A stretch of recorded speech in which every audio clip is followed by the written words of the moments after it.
Hello, everybody. My name's James. Welcome to episode 6 of Planet FPL Correspondent Week. I'm delighted to be joined by our Manchester United correspondent, Gary Robinson. How are you, Gary? I'm good, thank you. How are you? Yeah, not too bad, buddy. So, last time we spoke to you, your optimism for the FA Cup final was, let's say, not very high, No. but you deserved it, mate. Yeah, they played very well. Definitely deserved it. Yeah, probably, well, not probably the best performance of the season. Not quite sure where it came from, but yeah, played very well and yeah, thoroughly deserved it. And nice to end the season on a very high note. You did as well because the week before you won at Brighton, a few days Yeah, before that, you beat Newcastle. Saved the yeah. manager's job, didn't it? Oh, definitely. Yeah, I think if they lost the cup final, I think even if they couldn't have found somebody else, I think they'd have gone out of the way to find somebody. I think with that in the back of their minds, it must have put in two minds as to could they find anyone better, and I think they've decided they can't for now. You've So not been yeah, his definitely biggest saved his fan, Ten job. Hag. I think it's No, fair to no. say. How do you feel now? Um, well, look, winning a cup final against City, I mean, that'll be remembered, for the rest of the time. So that's unbelievable. But it, it resets this season now, doesn't it? He's got to show that he can build on that and get us playing proper football and get us into a proper league position. And that's got to happen pretty quickly because I think that cup final win will be forgotten about very quickly if we start slowly again. And we started very slowly in each of his first two seasons. So if that happens again, that cup final win will be people forget about that very quickly, I think, unfortunately. Is there anything you can point to what happened on the day? Was it you were very good? City were off it? What was your takeaway at the Yeah, time? I mean, City were poor, weren't they? By their unbelievably high standards, they were poor.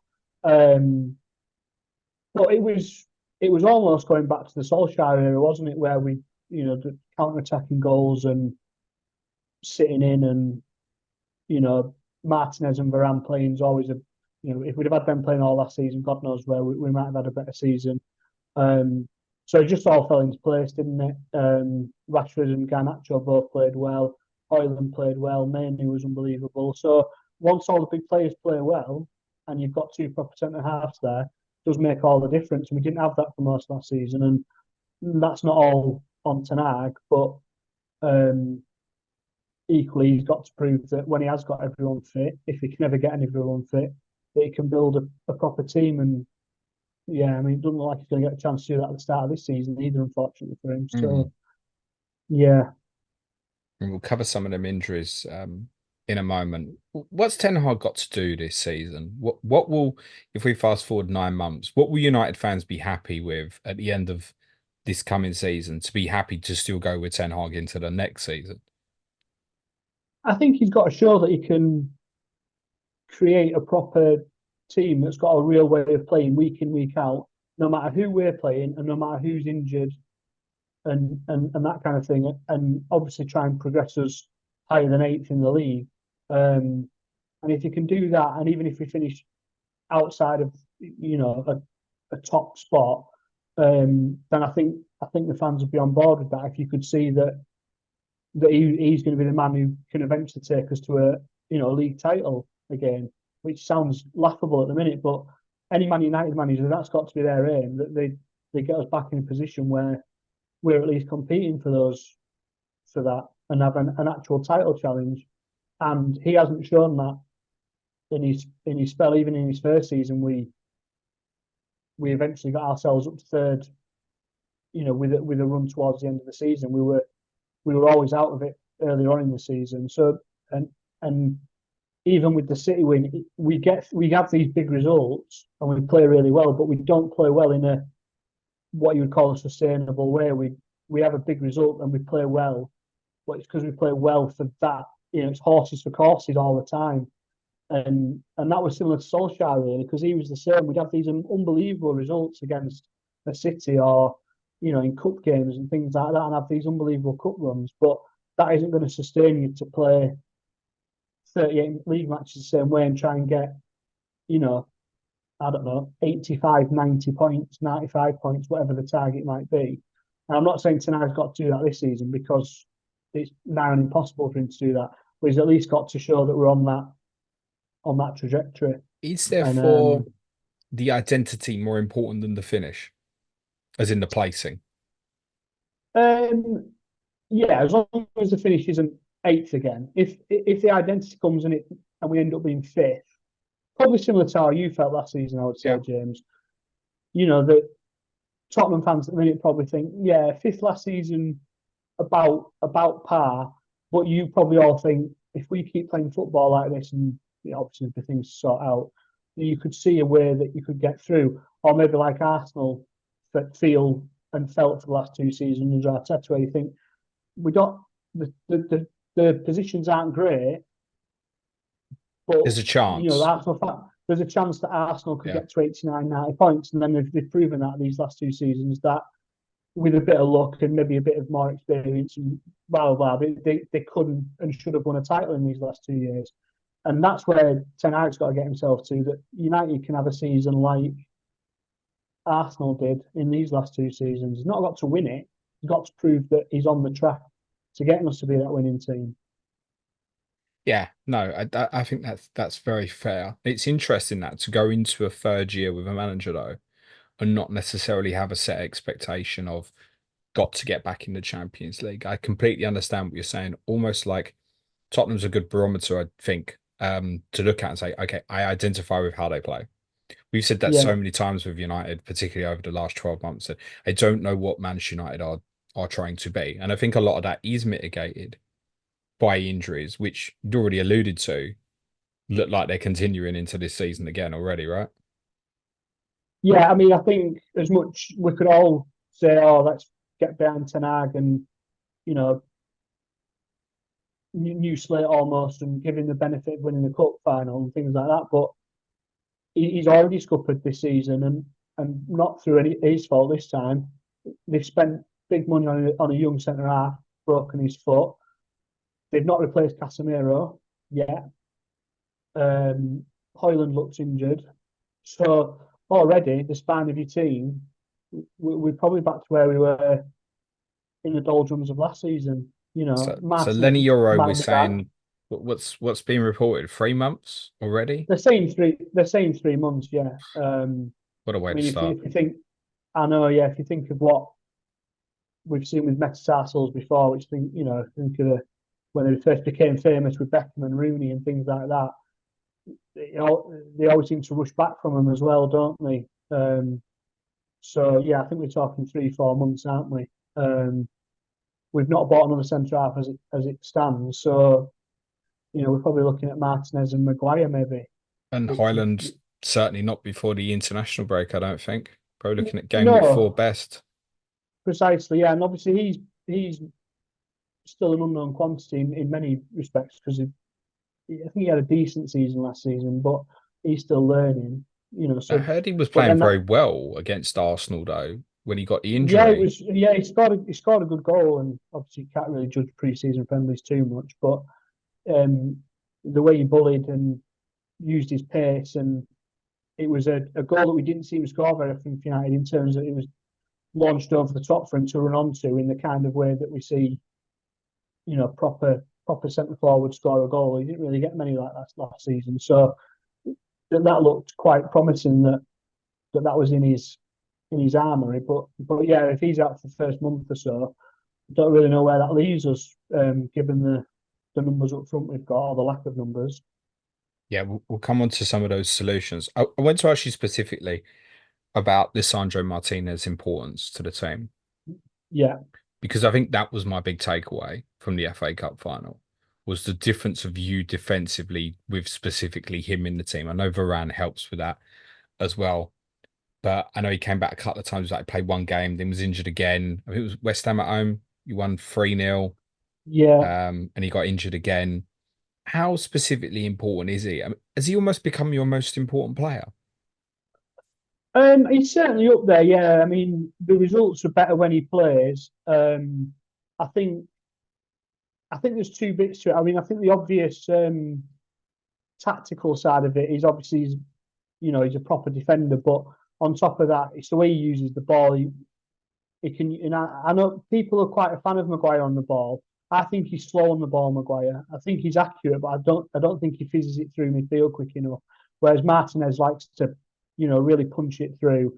I think he just helps us, and I think some of it's unquantifiable. And I know that's kind of unfashionable now with how stats led everything is at the minute. But I just think his presence and his shithousery and his nastiness and that side that he's got to him, I think it just helps people, doesn't it? Similar to Fernandes in a way.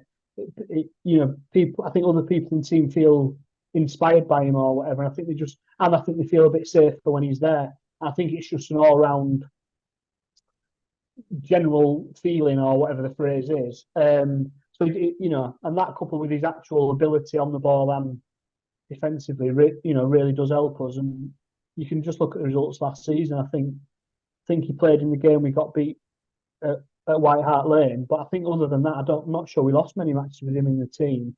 He came up against Arsenal, didn't he, when it was a draw, and we ended up conceding 2 late goals. Obviously, the cup finally we won, and so when he plays, we do. And obviously, like Varane was a big part of that as well. And obviously, we've lost Varane now, and that's where it'd have been good to see him and Euro play together. But that's obviously going to be postponed for a good few months now. I think Martinez, so it's two key things. I think one, obviously, he's a good player, but he brings an intensity that rubs off, I think, on others. Yeah, So if you yeah, have yeah, games where there's games you watch United, there's no intensity in him. He's not yeah, not he's going to smash someone up in the air, but just in whether it's on the ball in terms of what you said, his distribution, or whether his firmness and aggression off the ball to go and commit and win things because he's decisive in what he does, I think rubs off on yeah. other players that raises an intensity level within the team. But I think the even Mm, bigger one is partly what you'd alluded to about distribution, because the amount of times I watch Manchester United and I feel like you're trying to play out through Onana, as in Onana's the one that wants to yeah, play over the top of a press into midfield because none of the other defenders are good enough on the ball to play that pass, which is yeah, wild, exactly. really, when you think about it. Yeah, Martinez alleviates that somewhat. I think yeah, there's definitely. similarities to Tottenham without Romero for both reasons, the intensity and also the distribution into midfield. I think Martinez Yeah. makes a huge, huge difference to United. And it is really unfortunate for Lenny Yoro, who is a great coup for you, really, Gary. All the clubs wanted him. He's obviously chosen to go to yourselves, and it looked like he was going to go straight in the team, right? I would have thought so. Yeah, he was playing in pre-season, so I would have thought he'd come straight in. So yeah, massive, massive Who issue that now because who probably well, starts with Martinez now then, as it stands? I assume Maguire. I can't think. To Maguire I ahead of don't know. Lindelof, in your Yeah, but I mean, opinion? I don't. Yeah, Maguire's not played a lot of pre-season yet, so I mean, we'll probably get a big clue on Saturday in the Community Shield. But I think whoever starts centre half there, um, probably nailed on. But yeah. Okay. Um, do you think you'll go back into the market to fix that?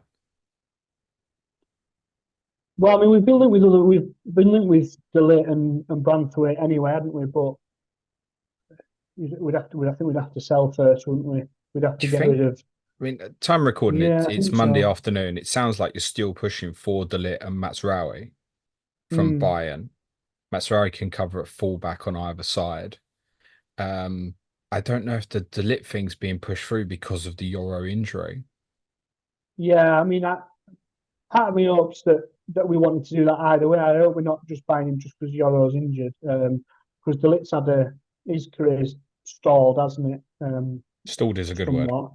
Yeah. So I hope we're not just buying him because I hope we wanted him anyway. And it always worries me when teams like a Bayern Munich want rid of someone. I always think, yeah, I'm not sure what's going on there. But if he's fit, he would improve us. So, but I think, yeah, I don't know if Branthwaite would be a better bet, but maybe they just think they can't get him out of Everton and the cost is too much. Yeah, Um, Everton or has. maybe Branthwaite doesn't want to come to United. There might be that. Maybe Well, I he think there's thinks also by how many year I might get a better club. you won't have heard it yet, but obviously just recorded with Sean. Everton don't need to sell either now that they've No, of sold course, Onana. no, yeah, They're yeah, not under any yeah. duress to have to sell. You mentioned about no replacement for Casemiro. Do you Mm. expect one? Well, I hope so. I personally haven't seen anyone linked. Um, so it seems like nothing's happening there. But I can't believe we're going to go into another season with Casemiro as our only holding defensive midfielder, whatever people want to class him as, because I think he's had a great career, and I still think he's got something to offer at United. But he can't. We should be aiming with Casemiro for him to help Manu and help these other lads learn the game. And we should be trying to get 20 matches a season out of him, the big games when we really need him. We can't be playing him 40, 50, 60 matches a season because I just don't think he's got the legs anymore for that kind of role. So I've no problem keeping him at the club, but I've no problem getting rid of him and freeing up the money for his wages either. But but he can't be the only one there. And No, I'm it's worried if whoever he's plays in that position tends to get really isolated as well, unless there's a change precisely, yeah. to And a structure. yeah, and I think we've seen with United last season and with England in the summer, Kobe Mainoo isn't a sitting midfielder, and I think the idea that he has to sit with Casemiro and help him out might stall his progress, or we try and bring Fernandes to play deeper, which isn't what we want either. So no matter which fit we have, Mason Mount back fit, but he's not going to help in a Casemiro type role, is he? So no matter which way around we do it, we we're losing something in another position of the pitch. So hopefully there's something lined up, but I've not seen anyone linked. We're only 11 days away from the start of the season, so What yeah, about a attacking concern players? that. Have you been linked with anyone now? Again, not seen us, properly linked with a. I mean, in the sort of wide forwards area, we don't need anyone, do we? We've got more than enough talent there. Um, but we need a goal scorer, and we haven't we haven't got one at the minute. And again, we've been linked, we've been linked with a lot of defensive players, which is fair enough because our defensive record was atrocious last season. But um, yeah, I don't know who they think is going to score the goals for this season unless they think Zirkzee, Hoyland can make that step up, or maybe they think Rashford's back on for a 20 goal season in the Well, league. it's But his FPL price has dropped, so you never know. You like Gary, he might yeah, rediscover precisely. himself. Yeah, I yeah, won't perform until I'm 7 million or under. Maybe yeah. might be what it is. I want to talk about some of them attacking players in more detail in a bit. Firstly, just your opinion on the fixture list, Gary, because there's a few interesting quirks on it. Go on, you for the benefit of those on the audio, you grimaced. Go on. Yeah, it's a mixed bag, isn't it? Part of me thinks if you've been optimistic about it, you think there's a real opportunity there to have a great start to the season. And if you include the Community Shield for now, which I know is only friendly and it's against Man City, who'll have loads of their best players missing. But if they win that, it's live on normal telly. If they lift the trophy at Wembley, that'll be a good start to the season.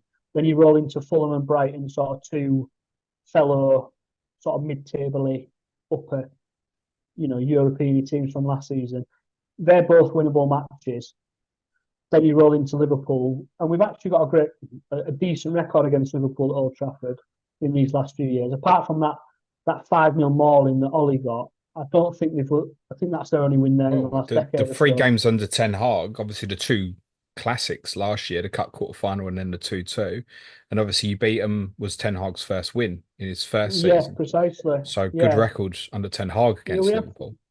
yeah. So there you go. And then they might be bedding in, and like I said, we've proven that we can these big games bring the best out of them. So all of a sudden, there you could have said in that first month, won the Charity Shield and 3 out of 3 in the league, and then you go on. And then it's Southampton after the international break, so then promoted team. But I've just said Oh, we it's a always shame you start put the slowly. butt in there, Gary. I thought he was going to win the league for a minute. No, I know, but this is it. And then so part of you thinks, oh, we could be 4 out of 4 and won the Charity Shield, but we've seen that team. They started slowly last season. They started slowly the season before, and you could equally see them, you know, drawing at Fulham on that opening night and going to Brighton and getting another hiding, and then Liverpool. You just don't know where you are with them, and that's why, from a fan's point of view, I don't know what kind of start we're going to have because of that mixed bag. And I think from trying to buy a fantasy team, I think it's the same boat because you look at those fixtures. Oh, you could easily see us scoring 6 in the first 3 or whatever. You can see us, not scoring a goal until September. So yeah, I think it's a mixed bag, and you'll know better than me, James. I can't really see when it gets a sustained run of of easy games. What you might say. Yeah, there is some interesting quirks. I mean, the first thing to say all that is completely irrelevant to fantasy. So, well, I say it's irrelevant. It is actually relevant. So we've only got the TV picks for the first 6 game weeks. There's only one club been picked on TV more than 4 times, and it's Manchester United has been picked on for all 6. So you Yeah, might very quickly get sick of them, Gary, and we'll be able to see for ourselves in those first 6 games exactly yeah. how good or bad you are because every game is on the telly. We'd looked at game week 11 as a potential entry point for yourselves. Like you got Leicester at home, Ipswich away, Everton at home. Then there's Arsenal away, but it's Forest at home. Then there's City away, but it's Bournemouth at home. So within that really nice kind of, there's a block of greens in there, but you've also got the 2 toughest away games in that period as well. So we'd looked at maybe more sort of entering into Manchester United in game week 8, so a few games earlier. Brentford at home, West Ham away, Chelsea at home, because that's when a lot of the other clubs are coming into some more difficult runs. It's the end of Chelsea's run. Arsenal and Liverpool play each other in game week 9, for example. And you do in the autumn period have I would say, a good cluster of fixtures where a lot of the bigger clubs around you come into difficult runs. We discussed this Mm, previously on the fixture pods that of the biggest clubs, they've all got bad fixtures together, except Manchester United. But within that good Manchester United period is, like I said, Chelsea at home, Arsenal away, City away. What I also find really interesting, though, is obviously you play Liverpool really early on, and then that Arsenal fixture's not till game week 14. That little period in there, even if you go from game week 4 and Southampton away, Tottenham at home, Villa away, Chelsea at home are the only 3 of the top 8 you play over that 11 game span. So I think as a prolonged period, although it doesn't look like green, green, green, green, green, I think as a real cluster of fixtures, even from game week 4, it looks quite nice. And you just said you could definitely foresee yourselves winning the first 3 games, mate. well, I could see. I could equally see us losing the first 3, and it being Ten Hag out, and let's get Van Oh, Nistelrooy in I some can see you sort of looking for a manager before Bank Holiday Monday at the end of August, mate. yeah. Get Van Nistelrooy in some sort of Kamala Harris style replacement later on. So Did that yeah, raise any suspicions, just briefly, as you mentioned it? Van Nistelrooy coming in. um, I mean, it did to me, but maybe that's because I can remember Van Nistelrooy, being the legend he was at United and that. But I mean, he looked to be having quite a promising start to his managerial career. So the idea that he comes in as some sort of coach now with Ten Hag, who is well, not he's not struggling Ten Hag, but he's obviously under some scrutiny, even if he did win the cup final. And the fact that we're trying to find another manager, and Do you know what it reminds me of? It reminds me of when we appointed Jack Santini and Martin Joel came in as assistant. And yeah, all the fault was that Martin Joel was who they wanted, but he wasn't a big enough name. No one knew. They'd identified this really good coach who could be a manager, but he was like at some mid-table Dutch club. And if Tottenham had just gone and appointed him, it would have been the same as like yeah, when they got Christian Gross. And that was only like 6 years later. So they went for the yeah, name in Santini. That didn't work. And Joel was there ready and he took it on. And people saw his football was very different to Santini. It's like, okay, give this guy a chance. And it reminded me a little bit of that if it went wrong at the start of the season with Ten Hag, Van Nistelrooy will just take charge yeah. and they'll give him a run. That's how it felt to me. That's not to say that will Mm. happen, but that's what I can foresee. Well, yeah, I mean, you wouldn't be shocked, would you? I mean, if they reckon they've looked all around Europe and they've not found a manager who they prefer, even though Tuchel was available and well, Deserves is at Marseille now, isn't it? But there must have been a point when he was available. Um, you know, so yeah, it seems odd to me that they didn't fancy them. But equally, it's not a massive ringing endorsement of Ten Hag, is it? That where you're in because we didn't really fancy anyone else who's about. But if we When get Van Nistelrooy as your assistant, sort of ready to go, I mean, I've heard it expressed in the summer, and I do agree with it. it does feel on the outside like Manchester United are beginning to try and act like a proper football club again with some of these Mhm. appointments internally. Do you disagree with that? No, I don't necessarily disagree with it, but um, there's no. Obviously, they've hired these guys and they've got three or four of the top people in those positions in now. So we'll have to see. But there's no. I think people are getting a bit ahead of themselves to say that they're acting like a proper club again because there's been no evidence of it on the football side of it yet. And I'm sure if you're a fan of the women's United team, you wouldn't think they're acting like a proper club given how they treated the women's team and things like that. So yeah, we'll have to see in terms of who we get in, and and it's not their fault they've spent 6 million on a centre half and he breaks his foot, but the proof's in the pudding, isn't it? And we'll have to see how it actually turns out on the pitch. So yeah, and to me, acting like proper, if they're acting like genuinely acting like a proper football club, they'd have made a cut and dry decision on Ten Hag, and if they wanted Van Nistelrooy in, they should have. No United fan would have been against that. They'd have just Yeah. it'd been almost like another Solskjaer type thing. It'd have had so much goodwill that he would have been able to get beat by Liverpool.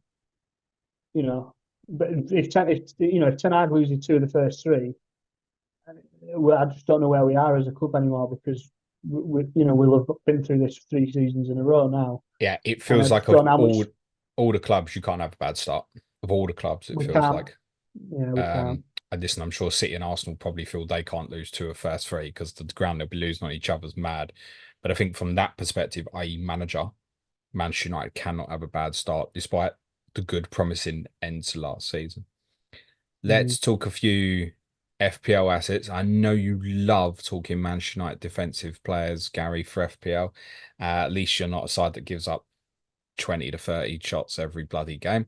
Martinez is 4.5. It's caused a little bit of interest. Is it a bit dull though? Yeah, you don't really get anything else with it. I can't think what his goal record for us is like, but he's not scored many. So you're not getting anything there. And look, 4.5 is cheap, but unless you see a real uptick in those clean sheets, you probably find some some better value elsewhere because there's nothing yet to suggest that we're going to start keeping more clean sheets. Especially if he hasn't got Euro, still got Casemiro, you know. But Martinez return, right? Yeah, he himself might help, but even last season when he played, we won matches, but I don't, a clean sheet record wasn't much in the games that he was in. So yeah, I think defensively they're a wait and see probably. Okay. Discuss these three 5.0 then. Onana, Dalot, and your favourite Luke Shaw.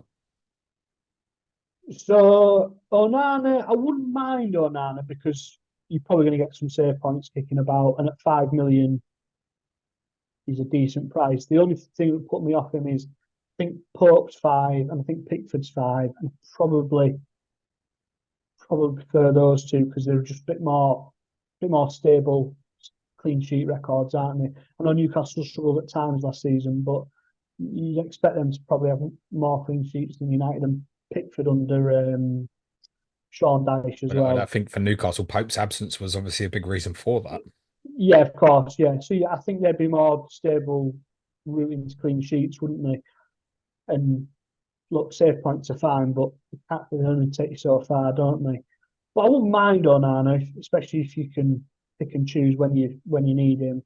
Dalot and Shaw, again, they don't get they don't get many attacking returns. I mean, when Dalot does get an attacking return, it tends to be a 30-yard screamer into the top corner, but his actual goals record and assist record isn't great. And Shaw seems to say this every summer. Shaw's the same, isn't he? He's a good attacking player, but he doesn't back it up with that many assists. Um, yeah, and I don't really. I mean, overall, I don't really like that 5 million bracket for defenders. Anyway, I think you should either cheap out below it or go and spend some real money and go and get your Robertsons and your Trents and your Guardiols and things So like that. I'm taking from that you're not overly keen on a United player, but there's some idiots I know who might bench boost in game week 1 and wildcard in game week 2. Might be me. There's some other idiots I know who might bench boost in game week 1 and triple captain game week 2 and then wildcard game week 3. Gary. Mm. So, I mean, with them first 1/2 fixtures, United can be looked at, can't they? Even defensively. Yeah, I think if you've got all the myriad of short term mad plans that we're all coming up with at the minute, and you're set on an early wild card or a bench boost early on, and you only need it for Fulham at home on that opening night, then yeah, by all means go and get any of them. But I think if you're setting your team up properly, if we call it that, and you're playing the game normally, Are and you you're not saying we're using not, your Gary? chips, well, yeah, what we would consider properly and normally, and you're not going to use any of your boosts until your chips until the springtime, and you don't want a wild card in week 3. I think you've got to avoid them United defenders. Yeah. Are you considering any? Because on this, if you go with this strategy of a potential wildcard 3, No, even if I wild card early, and even if I bench boost in one, I wouldn't have a United defender uh, in my team. you lot ain't helping me out much on this. I think I what I would say is mean, if who we, who would you consider? Dalot, maybe. yeah, I think Dalot just for the one, yeah. Yeah, yeah. I mean, He's yeah. got a If strike it on him, and he fits it. sod it. Yeah, yeah. There is that, and like I say, if you need that 5 million slot, I mean, I don't really know what else is around there. Mitchell at Palace, I guess, is 5 million. I can't. We don't need to go through all the 5 millioners, but it's a bit of an odd price group, that isn't it? There's not a lot of names in it. Longer So term, I think there's some better fives. I think, Munoz yeah, but I'm at talking Palace as well. opening night. Yeah, opening night there isn't. I think Destiny Doggy, once he gets back fit for Yeah, us, there's a few at 5 that are more interesting. I mean, Shimikas might even start the season for Liverpool. We don't know at this stage. I think if I was looking longer term and playing properly, Gary, the only United defender I could consider is Onana as in defensive yeah, player. yeah. And I Agreed. agree with you. I would probably prefer to have Pickford or Pope. So I Mm. think I would probably largely be skipping. Agreed. Talk to me about Bruno Fernandes. Yeah, seems to be relatively popular, doesn't it? I mean, 8.5 is a decent price for someone who's had his. We've seen what he can do, but just be worried about where he'll actually play in the team. I could see him playing in his favourite position, and at which point 8.5 might look a bargain. But I could see him shunted in some weird false nine role while we haven't got a striker available. Like I said, I could see him sitting deep with Casemiro and helping out there. So unless you get a proper clue as to where he's playing and who else is available, I'd be a bit worried about that. Because you know, he's one of those players. He's become one of those players, Fernandes, now where he can be of use to United without actually scoring or creating goals. He's become that important to us that he doesn't need to score to have a good game, which is fine as a United fan, but it's no use as an FPL pick, is it? So I'd be a bit worried about that. You know what you get though, don't you? He's pretty much a return 1 in 2. Yeah, yeah, yeah. But if you're thinking early on, you don't really want the 1 in 2. You want the big. You want so you can get a big 20 pointer, don't you? Or Since the absurd 32 attacking returns and 244 FPL point season in 2021, he's followed that with 10 goals, 7 assists, 8 goals, 9 assists, 10 goals, 9 assists. And interesting, just looking at the XG and the XA totals over those last 2 seasons, he's pretty much bang on expectation, other than arguably one less goal and one more assist. Proper yeah, consistency. Just hitting the right sort of numbers, but you're quite right. It's a long way from him being priced up in FPL at 12 million. If you just said yeah, then precisely. going into Yeah, that season at 12 million, and I recall people telling me you have to have him. mm, You can't not have Bruno at 12 million. If you just said to those people, then it'd be 8.5. Despite the fact you wouldn't look at him, it's not like he's had the yo-yo of form like Rashford. He's just stayed consistent, but not got anywhere near Those VAR penalties, Gary. We need more No, yeah, well that was it. penalties. Yeah, yeah. He lost those penalties, didn't he? And you know, I, penalties I, are I just a think as work well. anomaly, aren't they, when you get them? I think actually for me, from an FPL perspective, he's been of very little interest to me over the last 2.5 years or so, other than when you've had kind of nice little blocks of fixtures. And he's a great one when the doubles come around because you know you get Yeah, nearly precisely. 180 Yeah, minutes and he's on yeah, pens and that yeah. kind of jazz. But he did finish the season really well, Gary. His numbers were good going into the run in, and it has alerted me and I think others as well. No, I wouldn't. I don't think it's a bad pick at all. On 8.5, he could make a mockery of that price really quickly. And like I say, he's always going to be on pens, probably. He's always going to be on set pieces. He's almost fixture proof. He's always going to play, and he's as liable to get a goal against City as he is, the bottom team. So it's never going to be a bad pick. It's just, I think 8.5 is just getting to a tad too much money if he ends up having to do a job for the team, helping Casemiro out, or like I said, playing up front whilst Hoyland's injured and Zirkzee's not ready. And very quickly you could just see him having an amazing game and not getting any returns. And yeah, you don't know where you are with him. Okay. Clearly a consideration for myself. Probably wouldn't be on a longer term strategy. For those on a longer term strategy, quick one answer or the other, Fernandes or Odegaard? Odegaard. Okay, interesting. Rashford versus Garnacho. Rashford shot to 7, Garnacho 6.5. Any preference? Yeah, I prefer Garnacho all day long, as long as we know that he's going to Back. start the season, which we don't. He's back in training as of this weekend, I think I've seen. He didn't play much for Um, Argentina, did he? I Am I think he right in only saying played that? in the last group. I think he played in the last group game, and that was it. Okay. So he's not. But obviously, he's had. So you don't know if that's going to be a bad thing or a good thing, because it's almost like he's just ticked over during the summer. Mm. Still had a decent break as well. Obviously, on the high of winning the tournament, even if he's He's young. contributed That helps, I young. think. The fact that Yeah, he's very young. yeah, definitely. So he's back in training again, probably similar to all what I've said.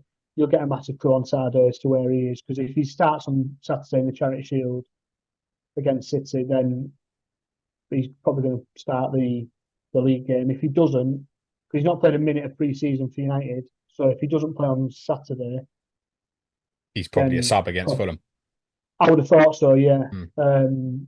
But again, I mean, if you're playing long term, then 6.5, you're probably not too concerned about that. But if you're thinking short term, you don't want him to miss the Fulham at home game, do you? So Rashford, even though it's come down to 7.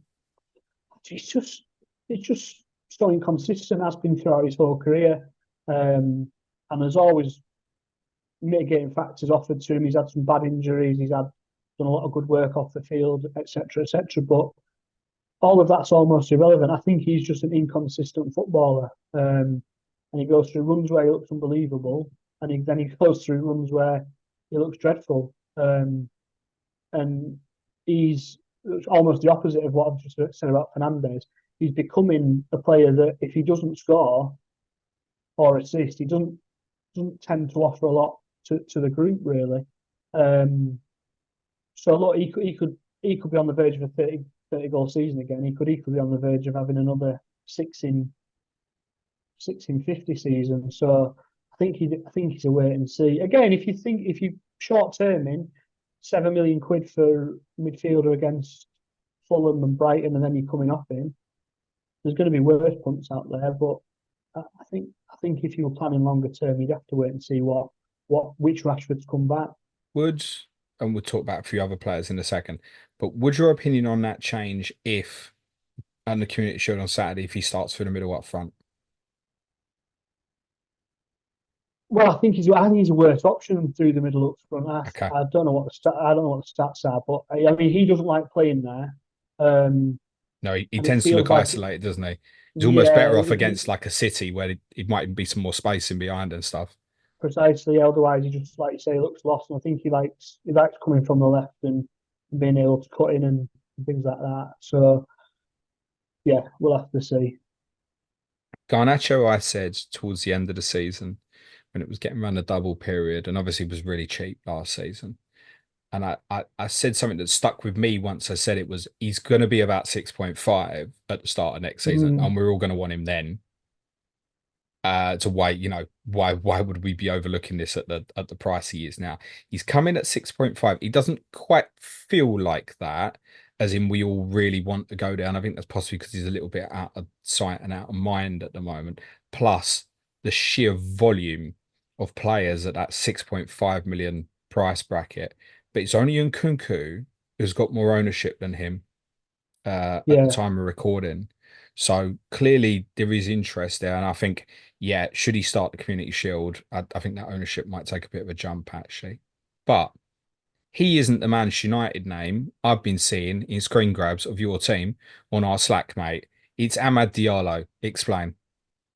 yeah. So I mean, I've been trying to do my team as if the season was starting the day I was picking it. So obviously, over the last three weeks, however long the game's been open, Garnacho just hasn't been an option for that.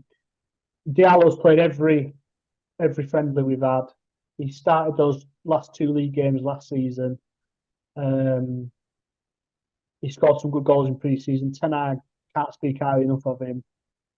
So if the opposite of what I've just said about Garnacho and Rashford happens, in that if Rashford plays up front or Garnacho isn't back, then I'm at 5 million. If you're on a short term strategy and you're not, you don't need him for the next 3, 4, 5, 6 weeks, I think Ahmad could be a good little option. But again, you'll get the clue on Well, Saturday yeah, I because mean, if he could doesn't he start even on Saturday, be the eighth attacker, where perhaps say someone doesn't want to play an Nkunku against the City, but then wants him there ready for the run, and then you put Ahmad back as your eighth attacker on the bench after game week 1, for example. Could that even yeah, you appeal could definitely. possibly? Yeah, definitely. But I mean, you'd need that massive clue or assurance that he gets to Fulham at home game, don't you?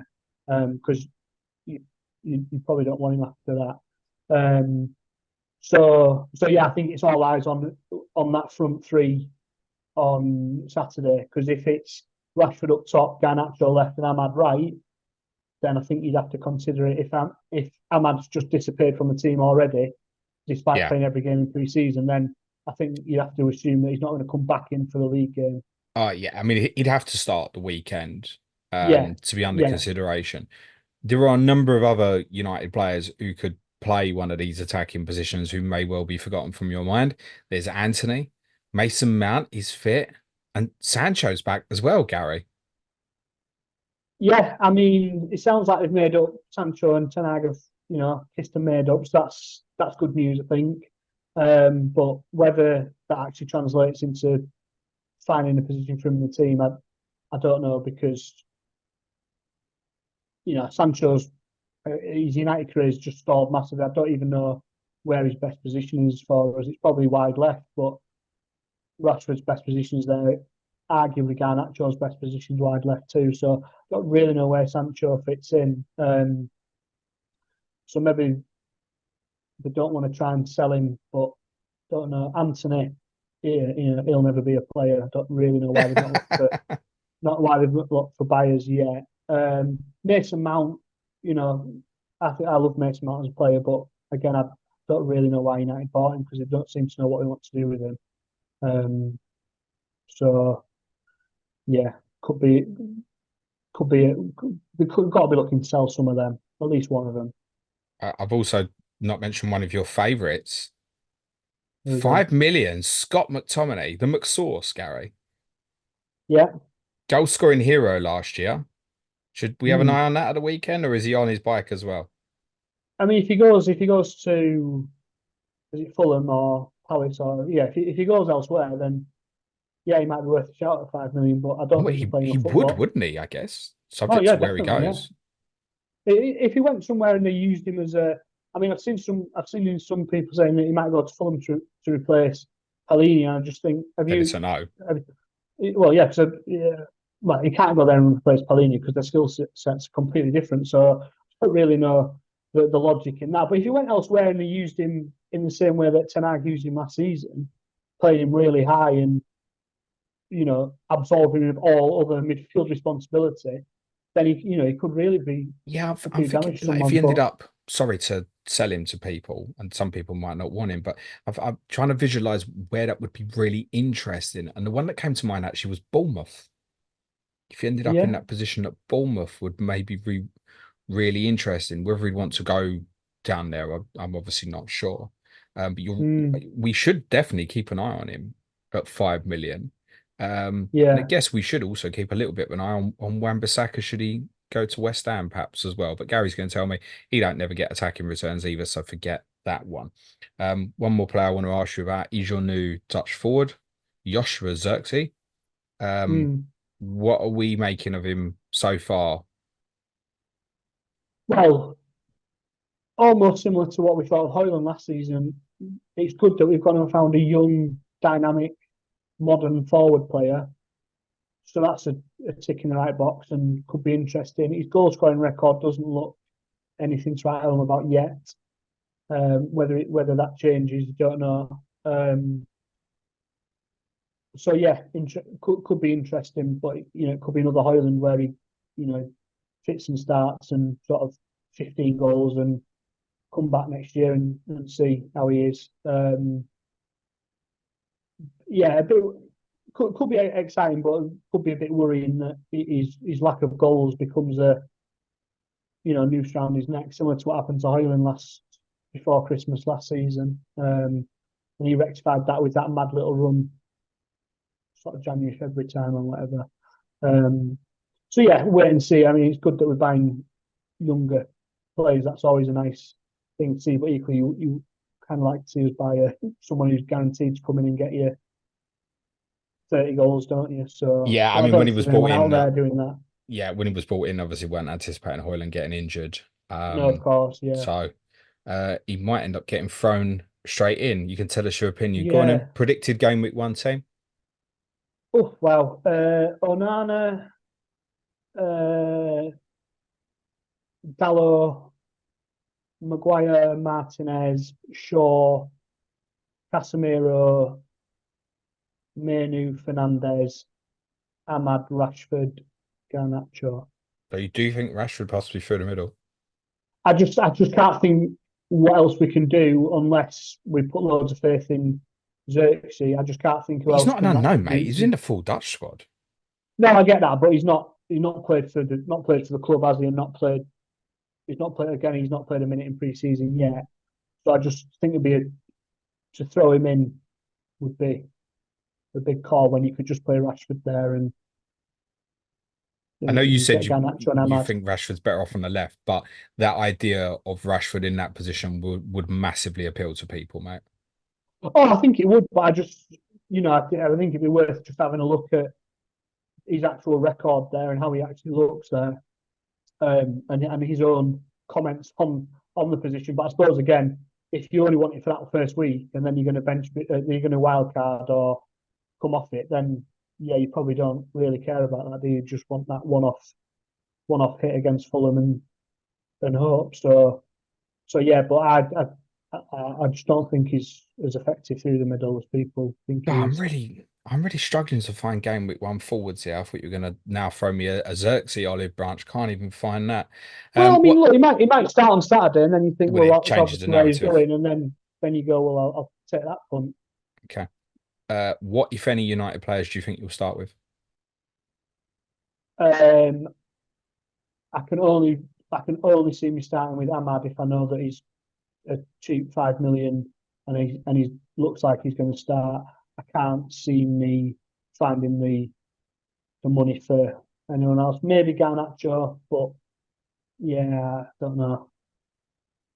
Can't see me going elsewhere. Where do you think you finish?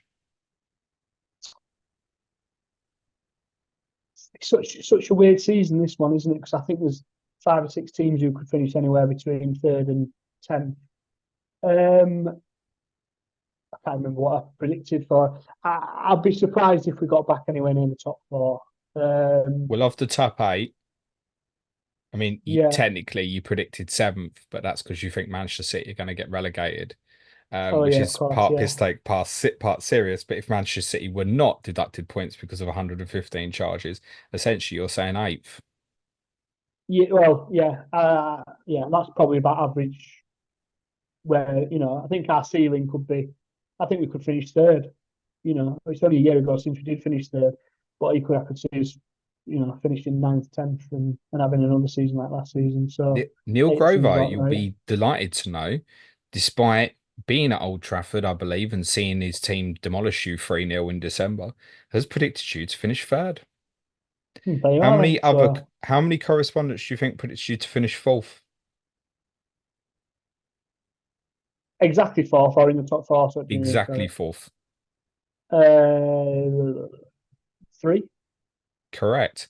So it's four of the other 19 have predicted you for top four. Do you think any of the correspondents predicted you to finish lower than eighth? No, probably not. No. Based on average predictions, correspondents have got you in sixth for the season.